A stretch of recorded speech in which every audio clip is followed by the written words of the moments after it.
नमस्कार, SBT news में आपका स्वागत है। पेश है 21 जुलाई मंगलवार दोपहर 3:15 बजे राजस्थान के विभिन्न शहरों की 15 बड़ी खबरें।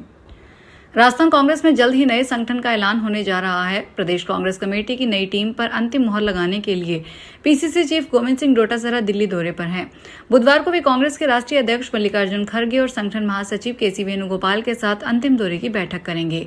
माना जा रहा है कि अगले हफ्ते तक नई कार्यकारिणी की घोषणा कर दी जाएगी। पार्टी सूत्रों के मुताबिक यह गोविंद सिंह डोटासरा के कार्यकाल का दूसरा बड़ा सांगठनिक फेरबदल है। बीते दिनों कार्यकर्ताओं और वरिष्ठ नेताओं से मिले फीडबैक के आधार पर मौजूदा पदाधिकारियों के प्रदर्शन की समीक्षा की गई है। भारतीय क्रिकेट कंट्रोल बोर्ड ने मैरी लेबोन क्रिकेट क्लब द्वारा प्रस्तावित नियमों को अपने घरेलू क्रिकेट में लागू करने का फैसला किया है। बीसीसीआई ये नियम अपने घरेलू क्रिकेट में लागू करेगा। लंदन स्थित एमसीसी ने क्रिकेट में बदलाव को लेकर कई नियम सुझाए थे जो बीसीसीआई लागू करने जा रहा है और उनकी प्रतियां सभी राज्य संघों को भेज दी है ताकि आने वाले घरेलू सीजन बिना किसी कंफ्यूजन के आयोजित किया जा सके। इन बदलावों में एक नियम टेस्ट क्रिकेट में आखिरी ओवर को लेकर है। नए नियम के मुताबिक अगर दिन के आखिरी ओवर में विकेट गिर भी जाता है तो ओवर पूरा किया जाएगा। राजस्थान में राष्ट्रीय राजमार्गों से गुजरने वाले वाहन चालकों और टोल प्लाजा के 20 किलोमीटर के दायरे में रहने वाले स्थानीय निवासियों के लिए राहत भरी खबर सामने आई है।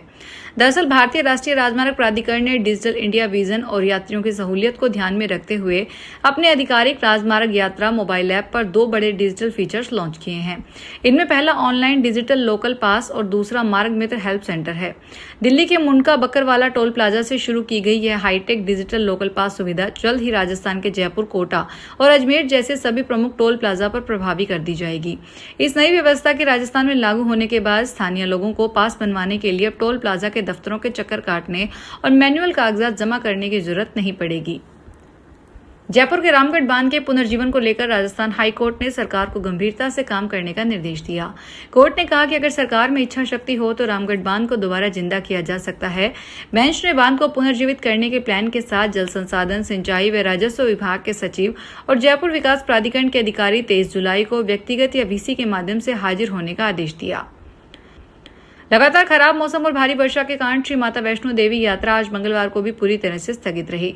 श्रद्धालुओं की सुरक्षा को सर्वोच्च प्राथमिकता देते हुए प्रशासन और श्री माता वैष्णो देवी श्राइन बोर्ड ने यात्रा को फिलहाल बंद रखा है। यात्रा स्थगित होने से देश के विभिन्न राज्यों से माता के दर्शन के लिए कटरा पहुंचे हजारों श्रद्धालुओं को इंतजार करना पड़ रहा है। श्रद्धालु लगातार यात्रा बहाल होने की जानकारी प्राप्त कर रहे हैं और उम्मीद लगाए बैठे हैं कि मौसम में सुधार होते ही उन्हें भवन की ओर जाने की अनुमति मिल जाएगी ताकि वे मां वैष्णो देवी के पवित्र दरबार में माथा टेककर सकुशल अपने घरों को लौट सके। संसद के मानसून सत्र के दूसरे दिन की कार्यवाही दोपहर 2 बजे तक स्थगित कर दी गई। विपक्ष ने नीट पेपर लीक पर चर्चा की मांग की, प्ले कार्ड दिखाए और नारेबाजी की, जिसके बाद लोकसभा और राज्यसभा की कार्यवाही 2 बजे तक स्थगित कर दी गई। इससे पहले जब 11 बजे संसद शुरू हुई थी तब भी दोनों सदनों की कार्यवाही 12 बजे तक स्थगित कर दी गई। सदन के बाहर आकर कांग्रेस अध्यक्ष मल्लिकार्जुन खड़गे ने कहा कि हमें संसद में बोलने नहीं दिया जा रहा, लोकतंत्र में ऐसा करना गलत है। वहीं नेता विपक्ष राहुल गांधी ने भी लोकसभा स्पीकर से मुलाकात की। राजस्थान में 2 हफ्ते बाद मानसून एक बार फिर एक्टिव हो गया है। सीकर शहर के अधिकतर हिस्सों में 2-4 फीट तक पानी भर गया। सीकर से निकलने वाली 2 ट्रेनों के शेड्यूल पर असर हुआ है। शहर व आसपास के इलाकों में मंगलवार रात करीब 1:30 बजे शुरू हुआ तेज बारिश का दौर सुबह 7:30 तक जारी रहा। तेज बरसात के कारण पुलिस लाइन के क्वार्टर कलेक्ट्रेट में पानी घुस गया। शहर की नवलगढ़ रोड व आसपास के इलाकों में 3-4 फीट तक पानी भर गया। जोजरी नदी में वर्षों से प्रदूषण को लेकर उठ रहे सवालों के बीच अब वैज्ञानिक अध्ययन ने इस संकट की गंभीरता को प्रमाणित कर दिया है।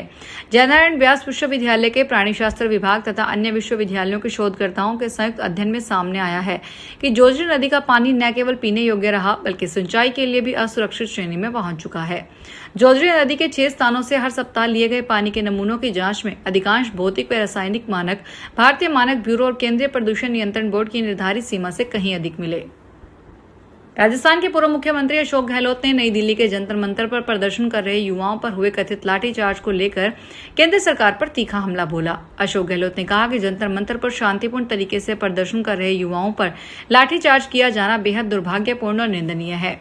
उन्होंने आरोप लगाया कि केंद्र की मोदी सरकार तानाशाही की राह पर चल रही है और उसे यह समझ लेना चाहिए कि लाठियों के बल पर न तो सच को दबाया जा सकता है, न ही न्याय की मांग करने वाली आवाजों को हमेशा के लिए शांत किया जा सकता है। डीडवाना कुचामन जिले के लाडनू कस्बे में जैन विश्व भारती संस्थान की छात्राओं को परेशान करने वाले 2 युवकों को गिरफ्तार किया गया। ये आरोपी छात्राओं को स्नैपचैट पर आपत्तिजनक संदेश भेजते थे और राह चलते उन पर फब्दियां कसते थे। थानाधिकारी शंभू दयाल के नेतृत्व में कालिका टीम ने इस कार्रवाई को अंजाम दिया। पुलिस के अनुसार कालिका टीम को शिकायत मिली थी कि जैन विश्व भारती कॉलेज लाडनू में अध्ययनरत छात्राओं को कुछ युवक लगातार स्नैपचैट पर आपत्तिजनक मैसेज भेज रहे हैं। जोधपुर शहर में लगातार बढ़ रही गर्मी और पानी की स्टोरेज की कमी को देखते हुए हालात सुधर नहीं रहे। ऐसे में जल दाय विभाग की ओर से लगातार क्लोजर किया जा रहा है। अब कल 22 जुलाई को मेंटेनेंस और वाटर स्टोरेज को लेकर शहर के सभी फिल्टर हाउस में पानी की सप्लाई पूरी तरह बंद रहेगी। दरअसल जोधपुर शहर में लगातार क्लोजर लेने की नौबत आ रही है। हर नए शेड्यूल के बाद जल दाय विभाग की ओर से एक दिन पूरे शहर की पानी सप्लाई बंद रखी जा रही है, जिसके बाद जल आपूर्ति का नया शेड्यूल जारी किया जा रहा है। मासौड़ा में आज मंगलवार सुबह चाय पत्ती से भरा ट्रक माही नदी में बने पुल की सुरक्षा दीवार से टकरा गया। दीवार तोड़ते हुए ट्रक का आधा हिस्सा हवा में लटक गया। सूचना मिलते ही मौके पर लोगों की भीड़ जमा हो गई। पुलिस हादसे के कारण नींद का ड्राइवर की झपकी आना मान रही है। ट्रक का अगला हिस्सा हवा में लटका देखकर लोगों पर मौके में भीड़ जुट गई। हालांकि हादसे में किसी भी तरह की जनहानि नहीं हुई, जिससे सभी से राहत की सांस ली है। सूचना मिलते ही पुलिस मौके पर पहुंची और यातायात व्यवस्था संभाली। उच्च शिक्षा के लिए भारतीय छात्रों की पसंद के तौर पर यूरोप तेजी से उभर रहा है। उसकी वजह है उत्तरी अमेरिका में शिक्षा की बढ़ती लागत, सख्त इमिग्रेशन नीतियों और भारत यूरोपीय संघ व्यापार समझौते के तहत आवाजाही से जुड़े नए नियम जो दुनिया भर में शिक्षा से जुड़े विकल्पों को बदल रहे हैं। छात्रों और शिक्षा सलाहकारों का कहना है कि जर्मनी, फ्रांस, नीदरलैंड, पुर्तगाल और इटली जैसे देशों में भारतीय आवेदकों की दिलचस्पी बढ़ रही है। इसके पीछे सस्ती ट्यूशन फीस, अंग्रेजी भाषा में बढ़ते प्रोग्राम और पढ़ाई के बाद नौकरी के बेहतर मौके जैसे कारण है। डीडवाना जिले के मोलासर के निकट रसीदपुरा गांव स्थित माताजी मंदिर पर आज मंगलवार सुबह बारिश के दौरान आकाशीय बिजली गिरने से मंदिर को भारी नुकसान हुआ है। इस घटना में मंदिर की छत और साइड की दीवारें क्षतिग्रस्त हो गई। तेज गर्जना के साथ बिजली गिरने से जोरदार धमाका हुआ, जिससे आसपास के ग्रामीण मौके पर पहुंच गए। हालांकि घटना के समय मंदिर में कोई श्रद्धालु मौजूद नहीं था, जिससे किसी प्रकार की जनहानि नहीं हुई।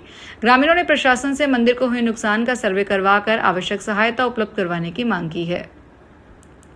पीएमई बस सेवा योजना के तहत कोटा शहर को जल्द ही 100 नई इलेक्ट्रिक एसी बसों की सौगात मिलने वाली है। सुभाष नगर स्थित बस डिपो का निर्माण काम लगभग अंतिम चरण में पहुंच चुका है। उम्मीद जताई जा रही है पहले चरण में 40 एसी ई बस जल्द ही कोटा पहुंचेगी, जिन्हें अगस्त महीने में केडीए क्षेत्र के 20 प्रमुख रूटों पर उतारा जाएगा। बस स्टैंड का काम पूरा होने के साथ ही प्लेटफॉर्म पर बसों को चार्ज करने वाली हाई कैपेसिटी चार्जिंग मशीनें भी पहुंच चुकी है और उन्हें स्थापित कर दिया गया है। फिलहाल इस बुलेटिन में इतना ही, फिर हाजिर होंगे बड़ी खबरों के साथ। अगर आप भी अपने आसपास की छोटी बड़ी और महत्वपूर्ण खबरों से अपडेट रहना चाहते हैं तो सब्सक्राइब कीजिए हमारे चैनल एसपीटी न्यूज को और प्रेस कीजिए बेल आइकन पर।